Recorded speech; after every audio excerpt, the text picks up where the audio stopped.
I'm going to call up Amy Farrara and Darla Sturdy.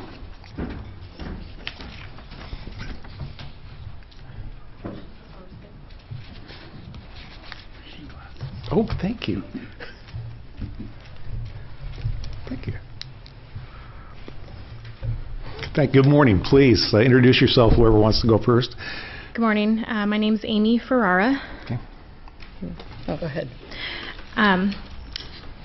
I am good friends with Darla Sturdy and knew her son well. He was hit by a MAX train in 2003, and I was a little apprehensive about being a MAX rider. I haven't been for the last 13 years until last year. I got a job downtown and started being a commuter and riding the MAX train.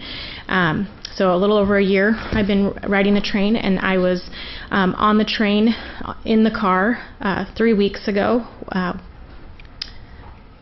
Sorry. It's all right, please. Yeah. Take your time. So I guess I'm just here because you know, I have questions, and I want to, I don't have, you know, I don't plan on getting back on a MAX train for some time or ever, but, you know, I want to help those who do ride it, that ensure that there's safety on the train. You know, just in my experience from riding the train over the course of the year, I truly think that the drivers are not equipped to handle the people that are on the train. And that was shown specifically 3 weeks ago. The driver came on the intercom and warned that man that the police would be called if he didn't calm down. And the train then significantly slowed down. I'm thinking in waiting for police to get there or for him to call dispatch to figure out what to do, because he had no way of handling it. By the time the train finally got to the station, the doors opened, and the driver opened the door and turned around and basically watched everything happen. You know, there was no presence at the platform. There was no presence on the train.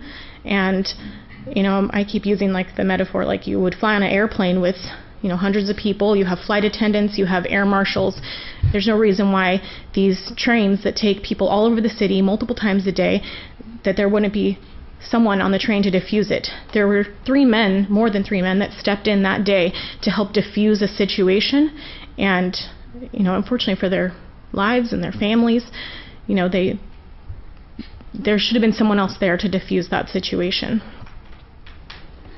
Thank you for comments, and I'm sorry for witnessing that too. And so it is our job to ensure the safety of folks on for our drivers, our passengers, and the public. So thank you for coming and giving us your comments. Appreciate that. Darla, nice to see you. I'm Darla Sturdy. There's probably a few here that don't know who I am. My son was killed in 2003 on a crosswalk in Gresham. And I have been working and coming to the Board of Directors meetings for probably 13 years.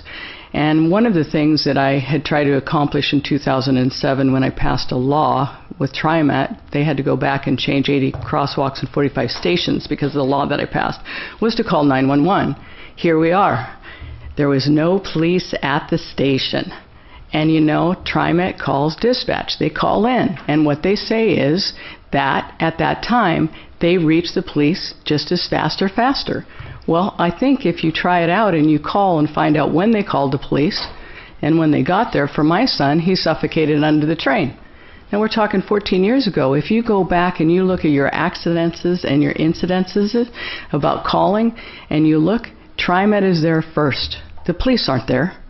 So, you know, when are we going to get it together? When are we going to be able to make a difference? I'm still here as a parent because my son died. And I don't want other people to live this life. I've tried to make these changes and try to help. But you guys need oversight. You guys need more than just this board. I mean, you come in and you go to these meetings, but you need people to come in from the outside and oversee you.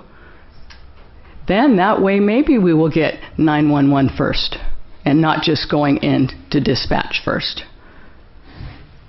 I mean, I've been down to Salem this year. We've been talking about oversight for ODOT, but I really think you guys need oversight. And ODOT's supposed to oversee you, too. So let's make the change. Let's start this. Let's have the people on the trains that they need. Let's set it up so you guys have more people to oversee. It can't be fun for you to come in here and hear these stories time after time. So let's get something bigger to oversee Trimet.